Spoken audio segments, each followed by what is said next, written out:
Tonight, an NFL player is in trouble with law enforcement. Florida Highway Patrol arrested Chicago Bears wide receiver Byron Pringle. This one is going to require more coffee than normal. We'll just put it that way.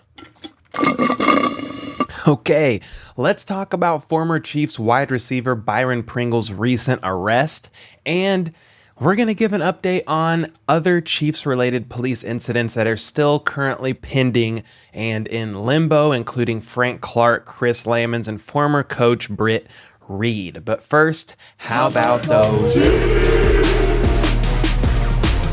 What's up, everybody? My name is Cole, and I do daily news about the Kansas City Chiefs and the NFL overall, so make sure to sub if you're new, hit that like button, and let's get into this video. A little bit different one today, but let's start it off here with Byron Pringle, former Chiefs receiver who is now with the Chicago Bears. He was arrested on Saturday, yes, just 2 days ago in Florida, after police say they busted him doing donuts in his sports car on a suspended license, one, and with a child in the car, too. So yeah, not good. The trooper says he heard the sound of tires squealing and smelled rubber burning before witnessing the sports car emerge from a cloud of smoke, which reduced visibility to nearly zero for traffic on the westbound side of SR 56. And police say that Pringle was uncooperative, becoming verbally confrontational with them during the stop. So yeah, that's not good either. 28-year-old Pringle, an NFL vet out of Kansas State, was pulled over by Florida Highway Patrol in his orange 2016 Dodge Challenger SRT Hellcat. What a name of a car. Around 6 p.m. in Pasco County, Florida. So, yeah, according to this article from TMZ, and don't worry, I'm not just referencing TMZ here, a bunch of people have reported on this, but TMZ goes on to say this after they talk about his car. FYI, the Hellcat has over 700 horsepower and also has a top speed of around 200 miles an hour. The car starts at over $65,000. Hey, thank you TMZ for that valuable info, because I was definitely concerned about this vehicle's price, top speed, and horsepower when I saw that Byron Pringle was doing donuts in his car with his son in it on a public road. So thank you for that. Anyway, they go on to say that police said Byron was the driver of the vehicle and the car had two passengers, an adult male in the front passenger seat and a male child in the back seat, and they were told that kid was Pringle's. When police ran Pringle's license, they said it came back suspended, and so I decided to look up why he had a suspended license in the first place, and apparently it was for financial responsibility, which is an odd term to me because I'm like, what? He got his license suspended for being financially responsible? What are we talking about here? But yeah, it looks like a financial responsibility suspension is more of a lack of financial responsibility. If a motorist is caught driving without auto insurance, they're in violation of the Financial Responsibility Act, and they'll receive an FRA suspension, also known as a financial responsibility law suspension or random selection suspension. Well, now there's something you didn't know that you needed to know, but now do. Anyway, my best guess is he got caught driving without auto insurance, so that's why he had a suspended license in the first place. But it's still odd to me that he would just let that happen. It's not like he can't afford it. Anyway, the article finishes up by saying Byron was taken into custody at 6:15 p.m. when he was taken to the county jail. He was arrested for reckless driving and driving on a suspended license. His car, The Hellcat, was towed to a local yard. So yeah, there's that. A couple things to note here. It appears he did this on a public road, which is a little on the wild side to me, especially if you're driving on a suspended license and you have your son in the back of your car. But I would imagine that when he did this, if for sure on a public road, that there wasn't anyone near him to risk his life or anyone's life in his vehicle or any other vehicle for that matter. And maybe that's a potential reason why he was frustrated with the officer when he was pulled over, but I can only speculate there. And it's probably best and safest, though, just not to get verbally confrontational with officers, as that's what they said he did in their report. Though I know officers can say stuff like that in their report, even if he was just mildly objective to being pulled over. The terms can be pretty broad on reports, but either way, and let me be absolutely crystal clear here, he was in the wrong and will face whatever consequences come his way. I wouldn't think it would translate to any real repercussions from the Bears or an actual suspension from the league unless more disturbing details come out from this incident at a later time, because from all that I can tell, he was sober, not high or drunk or anything like that when he was driving. I will say this, though. As a kid, I remember my dad taking me out to a parking lot in the snow and doing donuts in the parking lot for fun. And a later time, my stepdad did the same thing as well. And I won't lie to y'all if I didn't say my dad has done some sort of peel off and stuff like that when I'm in the vehicle with him and I was a kid. So I don't know, this kind of stuff happens. The kid probably liked it, to be honest, but this stuff that I'm talking about with me as a kid, they weren't really in public roadways. They were mainly in, parking lots that were empty with nobody there. So not the best look for Pringle here, no matter how you try and spin it, but I do wish him the best with this situation.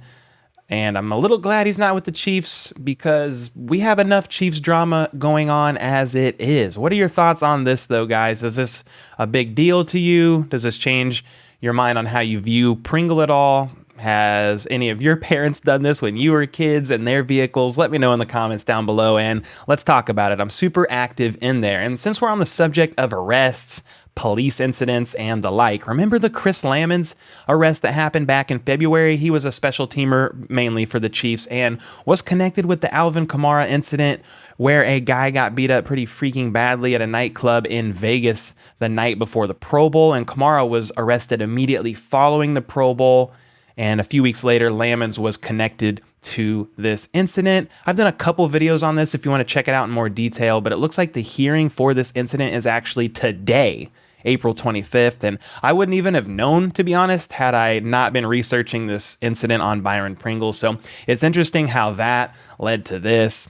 And if anything comes out of the hearing today, I will definitely let you all know because Lammons appears to have thrown the first punch, and the guy was beat up pretty badly by Lammons, Kamara, and like 2 or 3 other guys. They were like stomping on him, and it was not good. We'll just put it that way. And because of that, in my opinion at least, that's why the Chiefs did not extend a qualifying tender offer to Chris Lammons. So he's a free agent, free to sign with any other team, but good luck with that, buddy. For the moment at least, while this court process is playing out.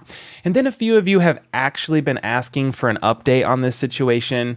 And it's been a bit difficult one to just like randomly throw into a daily news video. But since we are already on the subject of court cases and all that, I'll just add this one to the mix as well. Most of you know a lot of this already, but Coach Andy Reid's son and former Chiefs coach Britt Reid was involved in a terrible accident that happened in February of 2021 and left a 5-year-old girl severely injured. If you remember, it was just 3 days before the Super Bowl in which we were obliterated by the Bucs.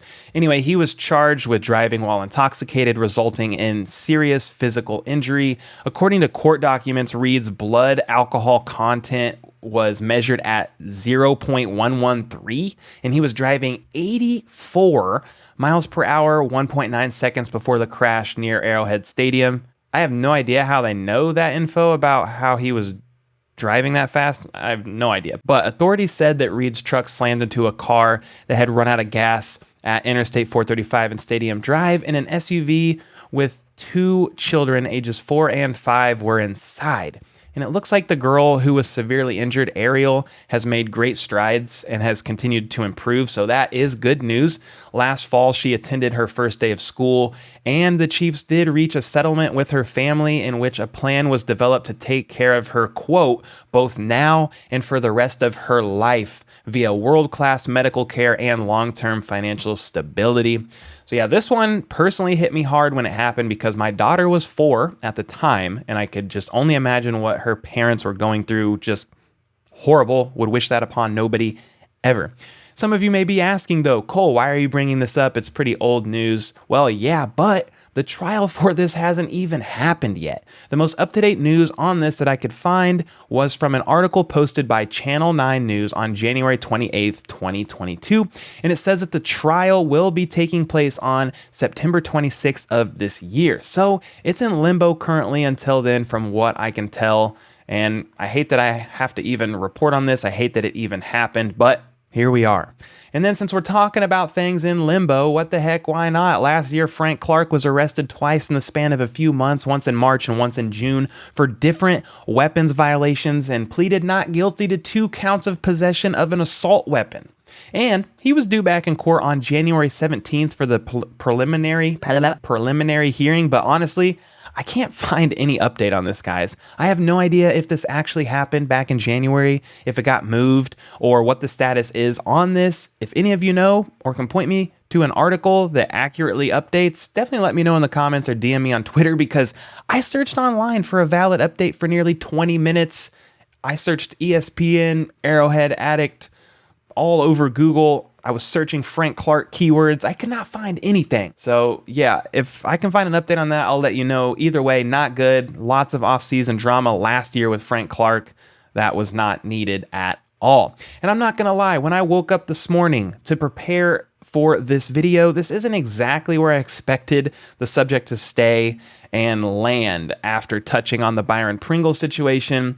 It's not a typical video for me here. I typically am covering daily Chiefs news and scrubbing players' social media accounts and providing news like that. But I cover all things Chiefs related on this channel, the good, the bad, and the really freaking ugly. I'm independent here. I am my own boss. I'm not owned by anyone. And I will always give you the news straight as I see it. In the past, I've covered the Eric Bieniemy article that dropped and ended up getting taken down. I've done several videos on that, and even some Mahomes family drama only when I have to, and we'll continue the unfiltered coverage on all things Chiefs leading up to the season and into it as well. That's why this channel is different. That's why I'm here. That's why I love to do this. I was born and raised in Kansas City, still live here, love the Chiefs. So make sure to sub if you're new around here and check out this video from the previous day's news in case you missed it. And until next time, let's go.